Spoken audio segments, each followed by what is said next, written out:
दोस्तों नमस्कार। आधी रात का वक्त और दूसरी आजादी का ऐलान। बहुत वक्त गुजरा नहीं है, सिर्फ 8 बरस गुजरे हैं। 30 जून 2017, आधी रात का वक्त, संसद का सेंट्रल हॉल, और उसमें प्रधानमंत्री दूसरी आजादी का ऐलान ये कहकर करते हैं, एक देश एक टैक्स, और यही जीएसटी है। और जीएसटी सिर्फ अर्थव्यवस्था का प्रतीक नहीं, बल्कि यह भारत के लोकतंत्र और भारत के संघीय ढांचे को मजबूत बनाते हुए विकसित भारत की दिशा में उठने वाला एक ऐसा कदम है जो न सिर्फ रिफॉर्म है, बल्कि भारत की रगों में मुश्किल हालातों से सरलता के साथ इस देश को चलाने के तौर तरीके हैं, जिसमें खुली भागीदारी इस देश की जनता की है। यह संवाद 30 जून 2017 की आधी रात का है। और अब यह सवाल आपसे कोई पूछेगा नहीं, इस देश में जीएसटी लेकर आया कौन? जीएसटी ने जिस मुश्किल हालात में इस देश के व्यापारियों को, इस देश की जनता को, और एक लिहाज से जीएसटी ने इस देश के भीतर रईसों को भी राहत दे डाली, और गरीबों के समानांतर रईसों को भी उतना ही टैक्स देना पड़ेगा, ऐसी व्यवस्था कर डाली। ऐसी सोच वाकई महात्मा गांधी ने भी नहीं सोची थी। महात्मा गांधी तो हिमायती थे स्वदेशी के, वो हिमायती थे मेक इन इंडिया के। वह विदेशी वस्त्रों की होली नहीं जला रहे थे, बल्कि इस देश में उत्पादन शक्ति कैसे बढ़े, उस दिशा में इस देश को ले जाने का प्रयास कर रहे थे। और हमारे ही मजदूर होंगे, हमारे ही टेक्नोलॉजी होगी, हमारे ही सामान होंगे, और हमारे ही सामान की खरीदारी हमारे ही लोग करेंगे। लेकिन दूसरी आजादी की आधी रात के वक्त जो ऐलान हुआ, और संयोग से उस ऐलान को करने वाले प्रधानमंत्री ही आज जब राष्ट्र के नाम संदेश देने देश के सामने आए, तो देश के सामने बहुतेरे सवाल थे। बड़ा सवाल इस देश के किसान मजदूरों को लेकर था। किसानों की आय 2014 की तुलना में कम हो चुकी है, जो लागत थी वह बढ़ चुकी है, जो मंडियों में जाने वाला सामान है वहां तक किसान अब भी पहुंच से दूर हो चला है। उसकी अपनी कमाई उसे मजदूर की दिशा में ले जाकर खड़ा कर चुकी है। इस देश के भीतर का सवाल आज का वाकई छोटे और मंझोले उद्योगों से जुड़ा है। वह छोटे और मंझोले उद्योग जो इस देश के भीतर डीमोनेटाइजेशन से पहले, यानी नोटबंदी से पहले, सरलता के साथ चल रहे थे और रोजगार भरपूर दे रहे थे। एक झटके में डीमोनेटाइजेशन ने या नोटबंदी ने पूरे और अनऑर्गेनाइज सेक्टर को तहस नहस कर दिया। एमएसएमई उसके बाद से जो डगमगाया, वो आज भी संभल नहीं चुका है और संभल पाने की स्थिति में भी नहीं आ पा रहा है। लाखों करोड़ों को देने का ऐलान सरकार करती है। कोविड के वक्त भी उसने 20 लाख करोड़ देने का ऐलान किया, लेकिन एमएसएमई संभला नहीं।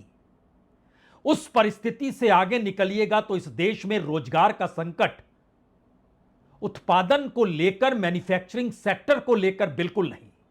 सरकार ने एक नायाब लकीर खींच डाली। इस देश के भीतर 30-35 लाख करोड़ रुपए मुद्रा योजना के तहत यह कहकर बांट दिया कि अब किसी को रोजगार की जरूरत नहीं है, हर व्यक्ति दूसरे को रोजगार देने की स्थिति में है। बरस दर बरस यह आंकड़ा बढ़ते चला गया। यह रुपया कहां से आ रहा है, कहां जा रहा है?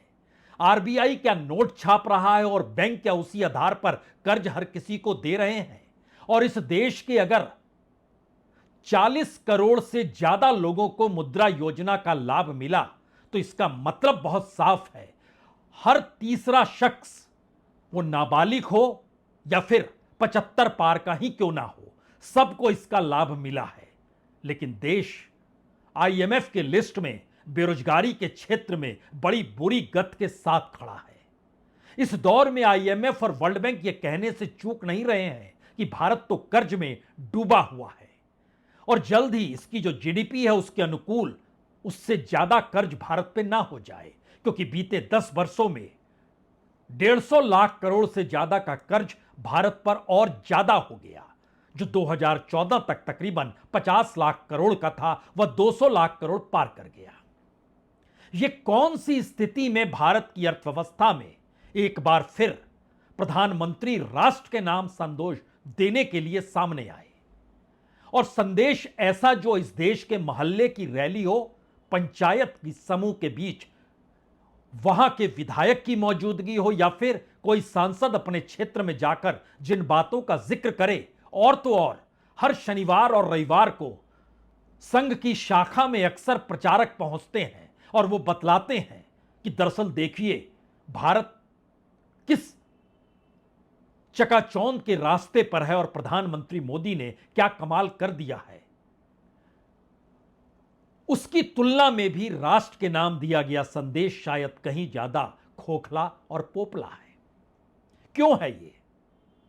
सवाल बहुत साफ है। जीएसटी लेकर कौन आया? जीएसटी में 5 स्लैब क्रांतिकारी कदम है, किसने कहा? जीएसटी में 5 क्रांतिकारी कदम 8 बरस के भीतर हांफने लगे या इस देश को मुश्किल हालात में ढकेल दिया? वह सच भी सरकार के सामने है, इसीलिए वो 2 स्लैब में आई। इसका ऐलान भी प्रधानमंत्री ने आज अपनी उपलब्धियों के खाके में जोड़कर किया। जीएसटी से जो राज्यों की कमाई रुक गई, जो टैक्स वसूली राज्य करते थे, उसमें केंद्र ने सीधे कैसे हस्तक्षेप कर दिया और अपनी कमाई मांगने के लिए, चाहे वो बंगाल हो, चाहे वो बिहार हो, चाहे वो पंजाब हो, चाहे वो तमिलनाडु हो, चाहे वो कर्नाटक हो, हर राज्य ने मांग रखी, लेकिन राज्यों को पैसा उनके हक का नहीं मिला। यह किसने किया? और राज्यों को हक का पैसा नहीं मिला तो इन सब के बीच अब कौन बता रहा है कि जीएसटी में रियायत और राहत शायद सबसे बेहतरीन मौका है? जब आप इस बात को सुन रहे हैं, उसमें प्रधानमंत्री जब कहते हैं 1 नेशन 1 टैक्स, इस बात का जिक्र उन्होंने 2017 में भी किया था। 30 जून आधी रात, भूलिएगा मत।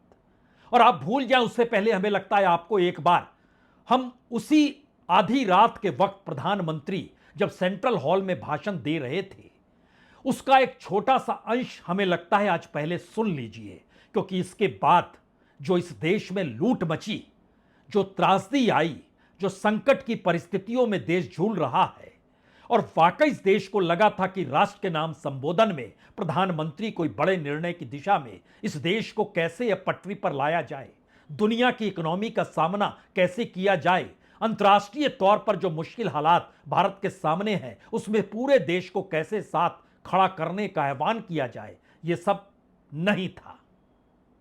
एक क्षण के लिए चले ही चलिए सेंट्रल हॉल, 2017 30 जून आधी रात, दूसरी आजादी का ऐलान जीएसटी का प्रधानमंत्री मोदी के जरिए। आज इस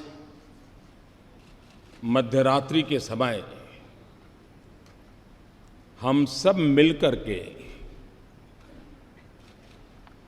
देश का आगे का मार्ग सुनिश्चित करने जा रहे हैं।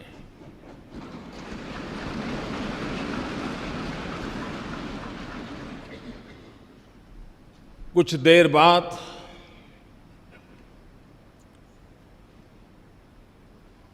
देश एक नई व्यवस्था के ओर चल पड़ेगा। 125 करोड़ देशवासी इस ऐतिहासिक घटना के साक्षी हैं।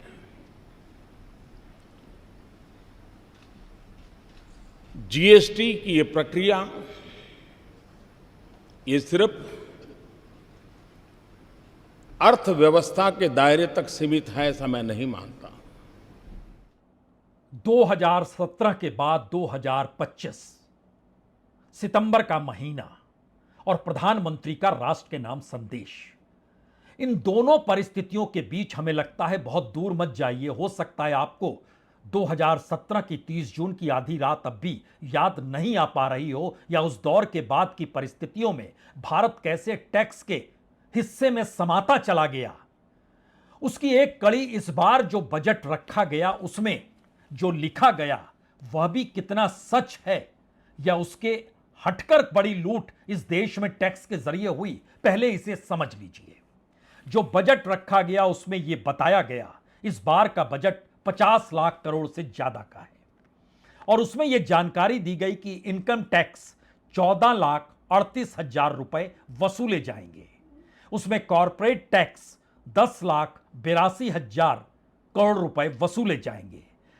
यानी उन सब के बीच जो टैक्स अलग अलग हिस्सों में अलग अलग ड्यूटी के जरिए आता है, उसमें जीएसटी का जिक्र भी किया गया कि जीएसटी के जरिए 11,78,000 करोड़ रुपए इस देश से वसूले जाएंगे।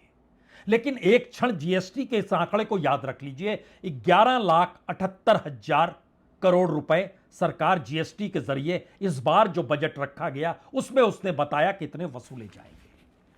अप्रैल, मई, जून, जुलाई, अगस्त, सिर्फ 5 महीने के आंकड़े जो जीएसटी के जरिए वसूले गए, वो आंकड़े सरकार ने जो जारी किए उसमें उसने बताया कि अप्रैल में 2,36,716 करोड़ रुपए, मई के महीने में 2,01,050 करोड़ रुपए, जून के महीने में 1,85,000 करोड़ रुपए, जुलाई के महीने में 1,95,735 करोड़ रुपए, अगस्त के महीने में यानी बीते महीने में 1,86,000 करोड़ रुपए जीएसटी से वसूले गए, जो जीएसटी कलेक्शन हुआ। अगर सिर्फ आप इन 5 महीनों को जोड़ देते हैं तो यह 10 लाख करोड़ के पार चला जाएगा और 12 महीने का आंकड़ा है 11 लाख, जो सरकार ने बजट में जिक्र किया, 11,78,000 करोड़ रुपए। टैक्स की वसूली कितनी ज्यादा इस दौर में होती चली जा रही है, उसका एक अनूठा सच तो यह है, इस देश में कुल बजट में जो वसूली होती है वो चाहे कम्युनिकेशन सर्विस हो, ट्रांसपोर्ट सर्विस हो, एनर्जी सर्विस हो, डिविडेंड और प्रॉफिट की वसूली हो, इन सब के साथ जो अलग अलग वसूली कस्टम के जरिए, एक्साइज ड्यूटी के जरिए, रोड एंड इंफ्रास्ट्रक्चर सेस के जरिए, बेसिक एक्साइज ड्यूटी के जरिए, टैक्स जो यूनियन टेरिटरी से लिया जाता है और इसके अलावा कॉर्पोरेट इनकम टैक्स और जीएसटी, सबको जोड़ते चले जाइएगा तो इसमें आपके सामने यह निकल कर आएगा कि यह देश सिर्फ टैक्स वसूली से ही चलता है। तो अगला सवाल यह होगा कि टैक्स जनता का, तो जनता को राहत और रियायत कितनी मिल रही है? क्या वाकई टैक्स वसूली के बाद अगर इस देश को चलाया जा रहा है तो सरकार किसानों को राहत दे रही है, मजदूरों को राहत दे रही है, जिन योजनाओं का ऐलान हो रहा है उन योजनाओं पर जो खर्च है, क्या वाकई उससे राहत इस देश के नागरिकों को मिल रही है? क्योंकि नागरिकों को तो आज देव की श्रेणी में प्रधानमंत्री ने रख दिया और जो जिक्र हम आपसे कर रहे हैं उसमें केंद्र के ऊपर जो एक्सपेंडिचर होता है वो एक्सपेंडिचर तकरीबन 40 लाख करोड़ का है। सूक्ष्म डाटा चाहिए तो 39 यानी 39,29,154 करोड़। इसके दायरे में एस्टेब्लिशमेंट जो सरकार चलाती है उसका भी खर्चा है जो तकरीबन 3.5 लाख करोड़ का है। सैलरीज जो सरकार लेती है वह भी तकरीबन 1,65,000 करोड़ का है। इसके अलावे जो खर्च करती है एस्टेब्लिशमेंट और बाकी पेंशन चीजों पर वह भी लगभग 1,86,000 करोड़ का है। और इसके बाद जो पब्लिक सेक्टर चलाती है जिसको इस दौर में डिसइन्वेस्टमेंट और प्राइवेटाइजेशन और मोनेटाइजेशन के जरिए सबको बांटा जा रहा है, उसमें भी खर्च 5,35,000 करोड़ रुपए दिखाती है। अलग अलग चीजों को अलग अलग तरीके से, योजनाओं का ऐलान, सब कुछ ऐलान सरकार करती चली जाती है। लेकिन इस देश के भीतर में अगर जीएसटी का हिस्सा आप देखना शुरू करेंगे तो उसमें जो इजाफा बीते दिनों हुआ है उसका सच यही है कि अगर आप पिछले फाइनेंशियल ईयर में भी चले जाएं तो पिछले बरस फाइनेंशियल ईयर के पहले महीने अप्रैल 2024 में इस देश में जीएसटी से कलेक्शन जो था वह 2,10,000 करोड़ का था। कौन सी रियायत इस दौर में मिली और इससे पहले कौन सी लूट सरकार ने की? इन दोनों सवालों के बीच जब आप खड़े होंगे तो हो सकता है प्रधानमंत्री आज जिन बातों का जिक्र कर रहे थे वो आपके जहन में तुरंत आ जाए।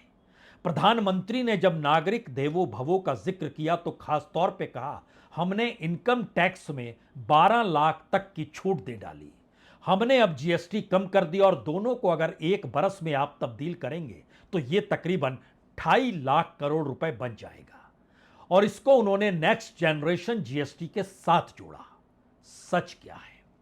सच यह है कि इस दौर में जो इनकम टैक्स की छूट है, वह छूट के बाद पिछले बरस और इस बरस में जो इनकम टैक्स कलेक्शन हो रहा है, उसमें बढ़ोतरी हो गई। छूट दी गई, फिर भी बढ़ोतरी हो गई। यहां पर आपका सवाल होगा, तो क्या इस दौर में कमाई लोगों की बढ़ गई? जी नहीं। रोजगार बढ़ गया? जी नहीं। और इन सब के बीच जीएसटी कलेक्शन जो दिखाया गया, वह तो 5-6 महीने में वसूल लिया जाएगा। उसके बाद सरकार लाभालाभ की स्थिति में होगी। जो पैसा आ रहा है, वो पैसा जा कहां रहा है? इसके लिए शायद एक बेहतरीन चीज मुद्रा योजना की है, लेकिन उससे पहले प्रधानमंत्री जिस बात का जिक्र आज 2.5 लाख करोड़ की राहत का जिक्र जो कर रहे थे, उसका अनूठा सच यह है, इस दौर में एक बरस के भीतर 2.5 लाख करोड़ से ज्यादा कॉरपोरेट को रियायत दी गई। जो उनके द्वारा बैंकों से लिया गया कर्ज था, जो उनको डायरेक्ट वे में टैक्स देना था, उसमें रियायत थी। और इन सब के बीच भारत के जो अलग अलग मंत्रालय चलते हैं, उसमें जो मंत्रालयों का काम था, उसमें हर मंत्री से कहा गया था, आप सरकारी आधार पर काम मत कीजिए, बताइए प्राइवेट सेक्टर कौन कौन काम कर सकता है। हमारी टीम ने एक एनालिसिस किया और बताया कि दरअसल जो भी सेक्टर प्राइवेट हाथों में गए और जो कल तक सरकारी यानी पब्लिक सेक्टर में आते थे, उसमें से जो भी हिस्सा गया, वो पावर का सेक्टर हो सकता है, वो पोर्ट का सेक्टर हो सकता है, वो रेलवे का सेक्टर हो सकता है, वो खेल के स्टेडियम का भी हो सकता है, वो टोल टैक्स का भी हो सकता है, वो किसी भी चीज का किसी भी क्षेत्र में हो सकता है। वो यहां तक कि सरसों तेल बेचने तक की जो कंपनियां प्राइवेट सेक्टर में आ गई, उसमें जो इजाफा हुआ, वो कॉरपोरेट का जो इजाफा है मुनाफे का, और जनता पे जो पड़ने वाला बोझ है, उसकी अगर एनालिसिस करेंगे तो कॉरपोरेट को लाभ उसी जनता से मिला जिस जनता को राहत और रियायत देने का काम सरकार को करना था पब्लिक सेक्टर के तहत, लेकिन उसने प्राइवेटाइज कर दिया। तो प्राइवेटाइज सेक्टर में जो जनता से जुड़ी हुई चीजें थी, उसका लाभालाभ प्राइवेट सेक्टर को होने लगा और उसका मुनाफा एक पॉलिटिकल इकोनॉमी के तौर पर एक वक्त में इलेक्ट्रल बॉन्ड और उसके बाद पॉलिटिकल फंडिंग के तौर पर उभर कर आए। लेकिन प्रधानमंत्री कह क्या रहे थे, सुन तो लीजिए। अगर हम इनकम टैक्स में छूट और जीएसटी में छूट को जोड़ दें तो एक साल में जो निर्णय हुए हैं, उससे देश के लोगों को 2.5 लाख करोड़ रुपए से ज्यादा की बचत होगी। और तभी तो मैं कह रहा हूं, ये बचत उत्सव है। प्रधानमंत्री के इस हुनर की तो दाद देनी होगी।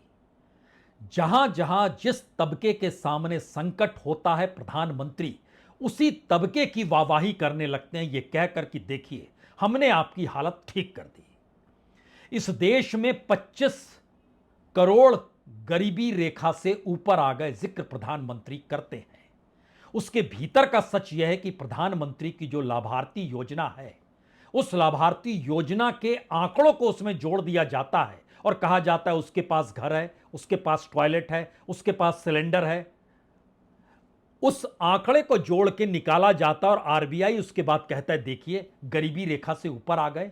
कमाई के तौर पर सबसे बड़ी कमाई आज भी 5 किलो अनाज ही है। ये एक सच है इस देश का, जिसको गरीब कल्याण योजना के तहत प्रधानमंत्री दे रहे हैं। अगर उस गरीब कल्याण योजना को एक झटके में खत्म कर दिया जाए तो देश में वाकई भूखी होने की परिस्थितियों के लाले पड़ जाएंगे। लेकिन फिर भी इसीलिए ध्यान दीजिए, प्रधानमंत्री आज मिडिल क्लास की वाहवाही कह रहे हैं, आप बेहद शानदार तरीके से जी रहे हैं क्योंकि हमने टैक्स माफ कर दिया। जो न्यू मिडिल क्लास आया है, जिसके आश्रय कह रहे हैं कि अब आपको जीएसटी से लाभ होगा, उसकी भी वाहवाही कर रहे हैं। यानी एक सपने पूरे करने के आसान तरीके राष्ट्र के नाम संदेश के हुनर में कैसे तब्दील होते हैं, सारा नजारा आज खुलकर उस वक्त रेंगने लगा जब जिक्र स्वदेशी का हुआ, जब जिक्र आत्मनिर्भरता का हुआ, जब जिक्र मेक इन इंडिया का हुआ, जब जिक्र इस बात का लेकर हुआ कि विदेशी सामान आपको नहीं लेना चाहिए, देसी सामान लेना चाहिए। इस पर भी हमारी टीम ने काम किया और उसने बताया कि जो मेक इन इंडिया प्रधानमंत्री का नारा है, उसके पीछे का सच यह है कि इस देश की टॉप मोस्ट 300 से ज्यादा कंपनियां जो जरूरतों का सामान बनाती है, उसमें वाकई कंघी भी है, साबुन भी है, उसमें टूथपेस्ट भी है, उसमें चप्पल भी है, उसमें जूते भी हैं, उसमें जिंदगी जरूरत की तमाम वो सामान है जिसको इस देश की कंपनियां बनाती है या इस देश के बिजनेसमैन बेचते हैं।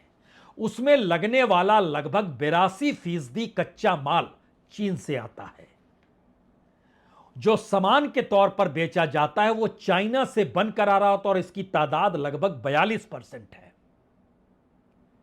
लेकिन हम चीन के साथ आर्थिक संबंध बनाने की दिशा में है, क्योंकि इस दौर में अमेरिका से टैरिफ वार, तो प्रधानमंत्री की चीन यात्रा और चीन के साथ निकटता और इन सब के बीच अगर चीन एक झटके में अपने सामानों को बंद कर दे, वो करेगा नहीं।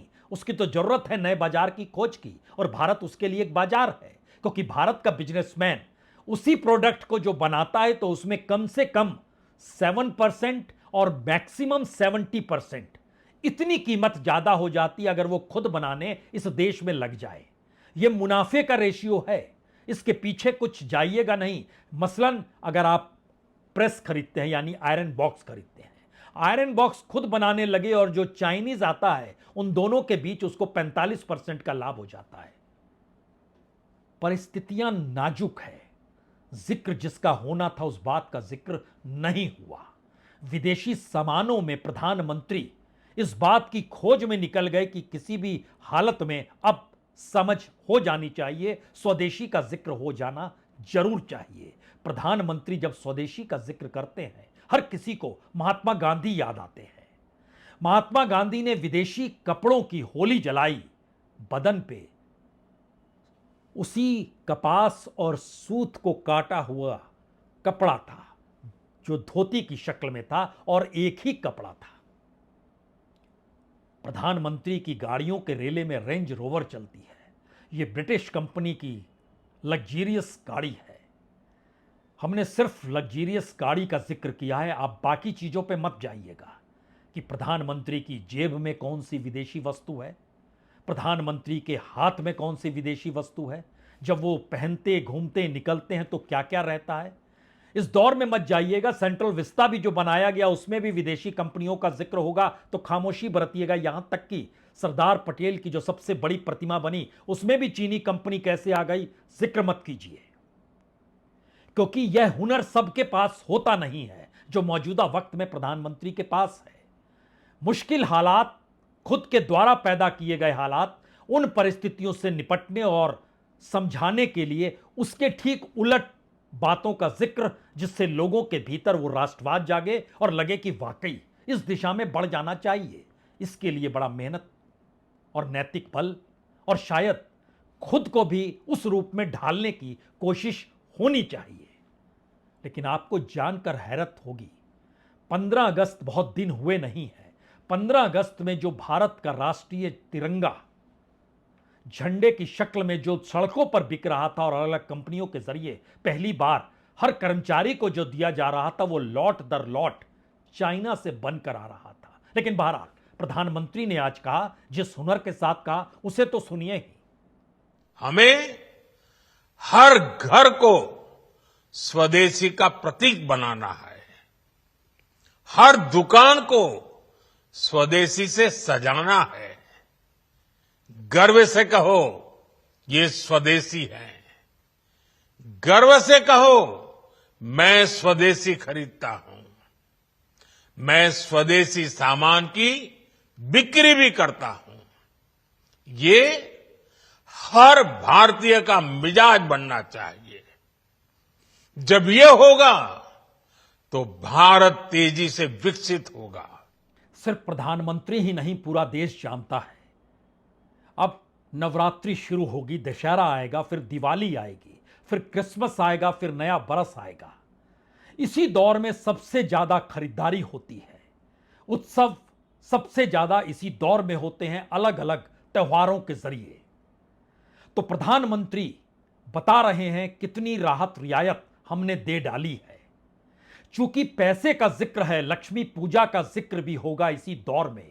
तो एक क्षण के लिए जरा समझिए, डूबती इकोनॉमी में किसे कैसे पैसा बांटा गया और पैसा बांटकर अपनी राजनीतिक व्यवस्था को बरकरार रखने की कोशिश 2015 से कैसे इस देश में चल रही है, इसका सबसे बेहतरीन उदाहरण कुछ है तो वह मुद्रा योजना है। यह कल्पना के परे है कि इस देश में हर दूसरे तीसरे शख्स को उसके अकाउंट में मुद्रा योजना का पैसा गया कम से कम 50,000, मैक्सिमम 10 लाख रुपए। और उसके बावजूद भी इस देश में बेरोजगारी चरम पर क्यों है?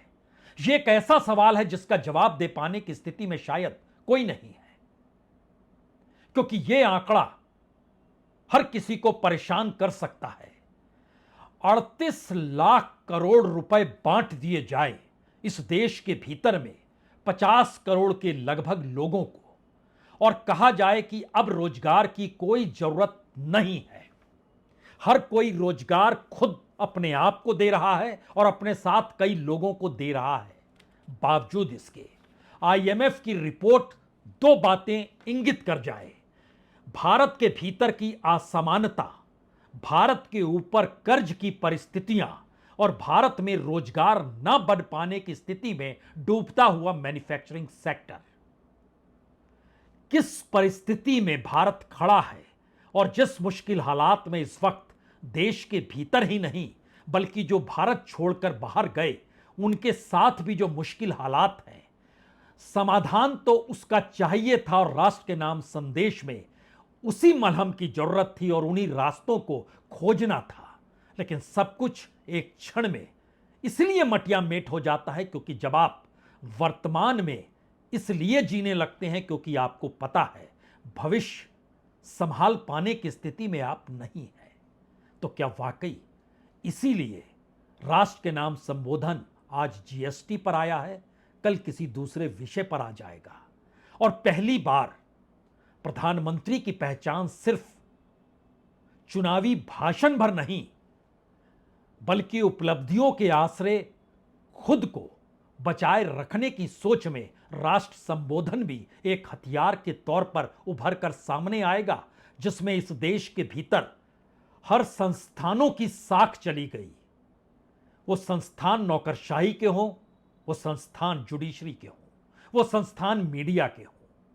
इस डूबती हुई परिस्थिति के बीच क्या राष्ट्र के नाम संदेश भी अब सिवाय भाषण के वह भी किसी मोहल्ले या किसी संघ की शाखा में दिए गए भाषण से भी हल्का और सस्ता होगा? लेकिन प्रधानमंत्री हैं, इस देश ने चुना है, स्थापित किया है, उनकी एक अंतर्राष्ट्रीय पहचान है। बावजूद इसके इस देश का सच छुपाने के लिए तो ये सारी चीजें नहीं होती है, या ये हुनर पहली बार भारत के प्रधानमंत्री के पास है और इस हुनर को हर उम्मीद और आस के साथ आज भी सुना गया। बहुत बहुत शुक्रिया, बहुत बहुत शुक्रिया।